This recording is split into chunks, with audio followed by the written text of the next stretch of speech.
Jie slaptai įrašė jos, nufilmavo ir įrašė jos žodžius slapta. Ir O tai koks tikslas to tokio įrašinėjimo? nežinau, ko čia dėta žmona išvis ir kodėl reikia slaptai įrašinėti be jos leidimo, be nieko. Bet jūs gyvenime darėt daug dalykų. Jūs esate nepriklausomybės akto signataras. Taip. Esate turbūt Lietuvos patriotas. Kada pasijutot patriotu Lietuvos? Kada supratot, kad tokiu reikia būti? Aš tokio negaliu sakyti, kad aš esu patriotas arba katalikas. Aš stengiuosi tokiu būti, gal jeigu taip formuluokim. O kada, tai nežinau, neprisimenu, kad jo nebūčiau.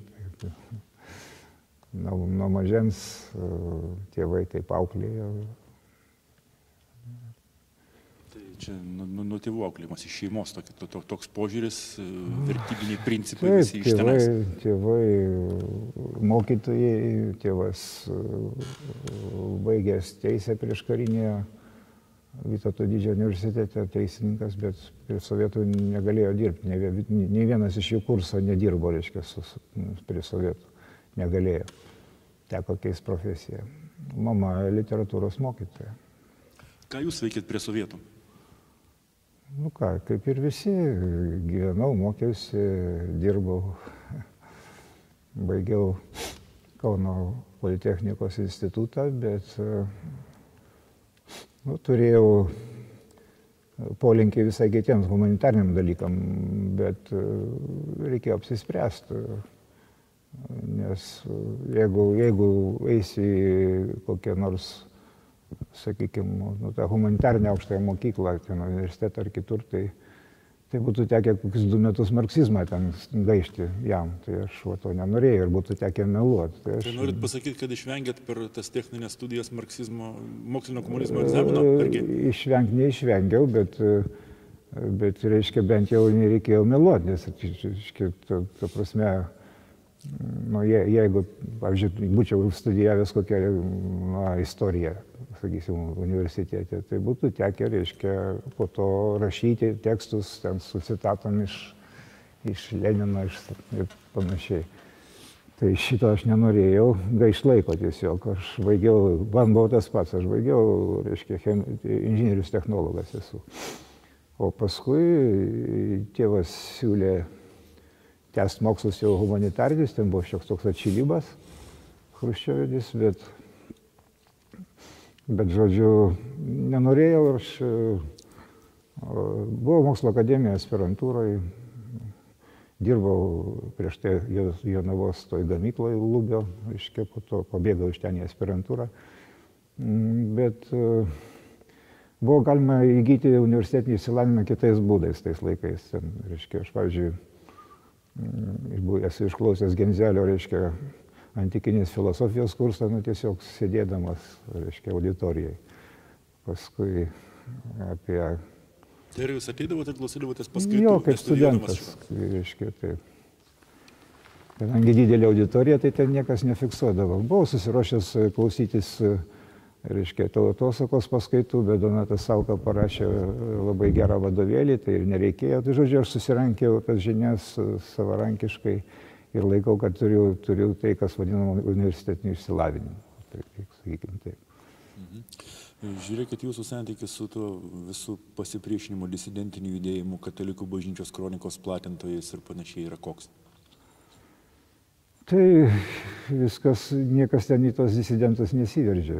Tiesiog gyvenai, jeigu gyvenai nenorėdamas prarasti žmogiško orumo, tai anksčiau ir vėliau su ta sistema susidurdavai. Aš susidūriau po toks mano draugas, vaikystės draugas Mindaugas Tumonis. Jis taip metė iššūkį sistemai, vadinkim taip, reiškia, atsisakė restauruoti paminklą armijai išvaduotojai, čia buvo toks Kryžkalnyje stovėjo. Ir jis sutraiškė, tiesiog įkišo į psichiatrinę ligoninę ir po kiek laiko jį rado tarp Vilniaus ir Naujosios Vilnios, galva atskirai, kūnas atskirai prie geležinkelio bėgių. 75 metai tai buvo. Tai po to jau nebebuvo kur trauktis, tiesiog jeigu mes turėjom tokį būrelį, tokį daugiau kultūrinį, literatūrinį aspirantų bendrabutį Vilniuje. Ten šį veitą ten rašydavome, bendraudavome, žygeivių judėjime dalyvaudavom. Jisai turėjo sumanimą leisti tokį pogrindžio kultūrinį leidinį ir pavadinimą buvo sugalvojęs Pastogė, tai po jo mirties mums teko tą dalyką daryti, teko leisti, kaip jam, tai leidom Pastogę. Po to mus užspaudė, nespėjom išleisti, ten daug porą numerių, trečias paruoštas, bet užspaudė. Tada pradėjom leisti vienkartinius tokius leidinius, etos tokie. Iš tikrųjų buvo žmonių, kurie radikaliai priešinosi sistemai, ten pavyzdžiui, paimkim sesę Nijolę Sadūnaitę arba ten jos aplinkos žmonės, tai jiems, kaip aš suprantu, nebuvo leista ten daryti kažkokių karjerų ir net mokslų baigti, tai jie galėjo būti tik paprastais juodadarbiais. Taip sistema veikia, kad reikėjo marginalizuoti tos žmonės. Taip, bet jų tos Sadūnaitės ir kitų žmonių, jie buvo tokie daugiau politiniai, reiškia, sakykime, pasipriešinimai. Mes dalyvaudom, aš irgi rašydavau į kroniką, bet... Kokius slapyvardžių? Kaip? Kokius slapyvardžių? Tai ten praktiškai tų slapyvardžių nebūdavo, nes aš net pats jų neprisimenu, nes kiekvieną kartą reikdavo keisti. Paskui mes iš vis jų atsisakėm, nes ten nėra prasmės, reiškia. Bet mes daugiau norėjom to kultūrinio, nes, reiškia, pas rusus buvo labai stiprus kultūrinis judėjimas, tas savilaidinis, samizdatas. Lietuvoje jo praktiškai nebuvo. Tai norėjom kažkaip tą įrodyti, kad tai galima daryti, kad tai yra įmanoma. Ir aš laikau, kad mes įrodėm, nors ta Pastogė jai buvo spausta ir ten, aš ten buvau ir pasodintas, bet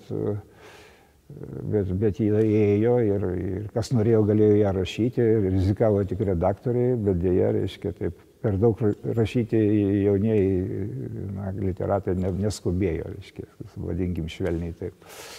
Sakoma, kad žiūrėkit, yra sakoma, jūs paminėjote apie tai, kad literatai neskubėjo rašyti. Apie rusų disidentus ir apie literatus sakoma, kad jie daug labai parašė į stalčių ir tik paskui viskas pasirodė. Ar lietuvių literatai daug parašė į stalčių? Praktiškai nieko, jeigu taip kalbėti tiesiai.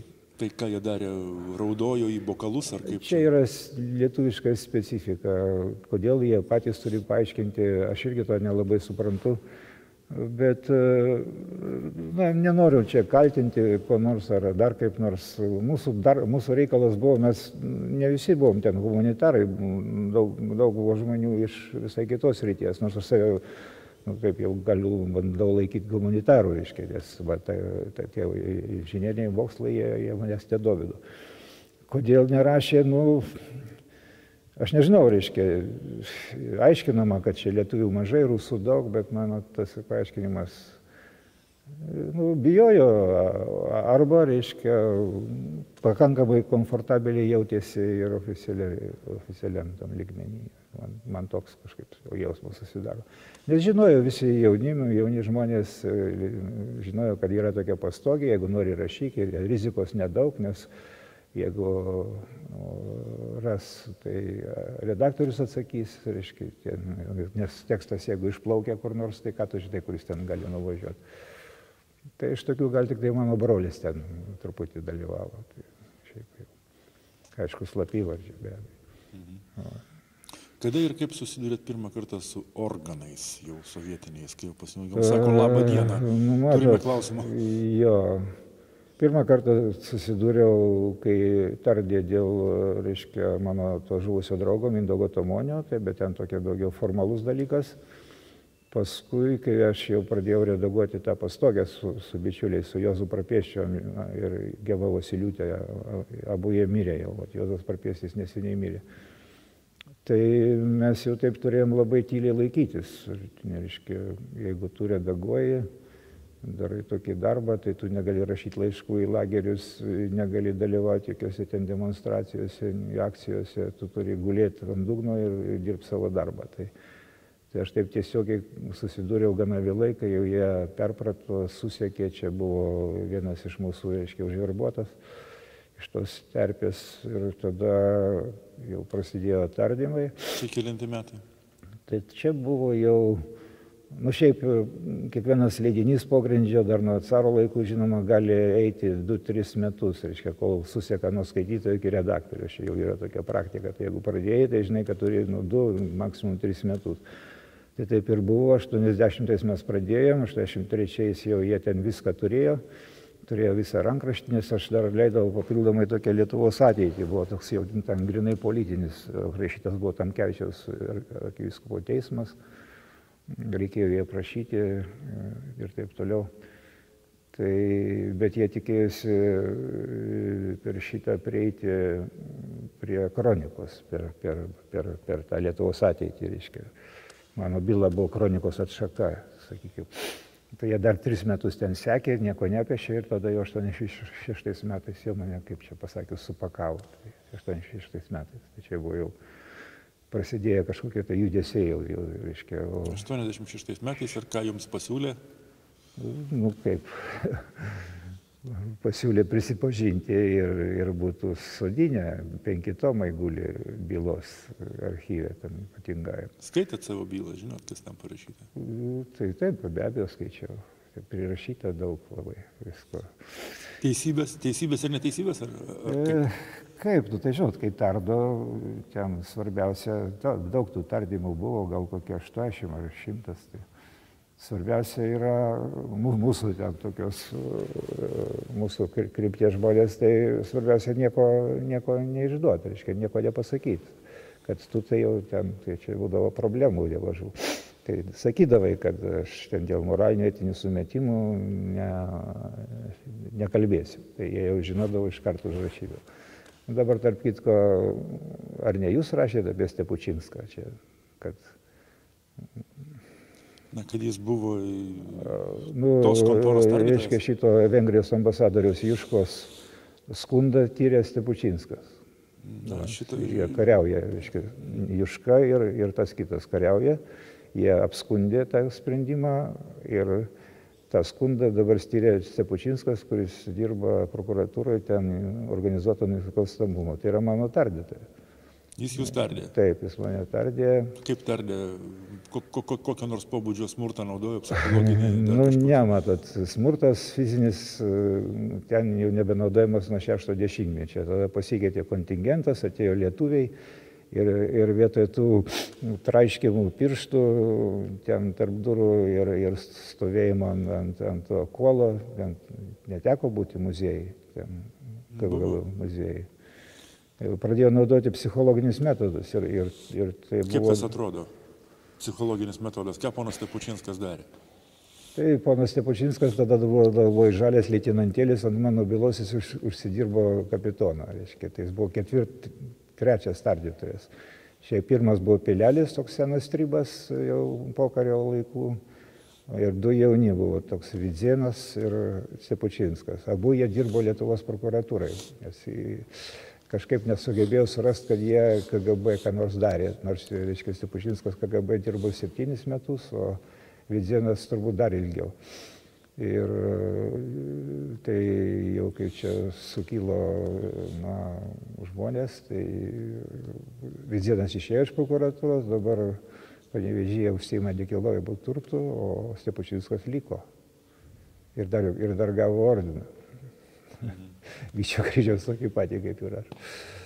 Tai man teko atsisakyti. Tai jūs atsisakėt dėl to, kad nenorėjot nešioti paties ordino, kaip jūsų tardytojas? Nu, jis gavo ten, tiesą sakant, Vyčio kryžiaus ne ordiną, bet medalį ten šiek tiek žemiau. Po to man davė ordiną, tai aš sakiau, kad aš negaliu jo paimti, nes arba aš, arba jis.